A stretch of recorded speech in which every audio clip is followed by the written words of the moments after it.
Dwi'n credu bod gweithlu dwyieithog yn hanfodol bob man yng Nghymru, achos dwi wedi cael fy magu yn Sir Fflint a dwi'n teimlo, dwi'n talu treffu fel pawb arall a mae gen i hawl i gael gwasanaeth yn fy iaith i. Dwi hefyd yn gwerthfawrogi yr holl bobl sy'n dysgu Cymraeg yn y gweithle a dwi'n gobeithio bod nhw'n cael cyfle i ymarfer a chael cefnogaeth gen y gweithle ei hun.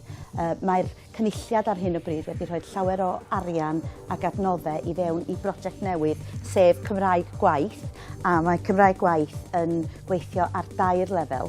Felly gobeithio bydd yna rhywbeth i bawb, cyrsiau ar-lein i ddechreuwyr, cyrsiau i godi hyder a cyrsiau wrth gwrs lle mae pobl yn medru mynd i ddosbarthiadau. A dwi'n meddwl bod hynny'n bwysig iawn, beth bynnag ydych lefel chi.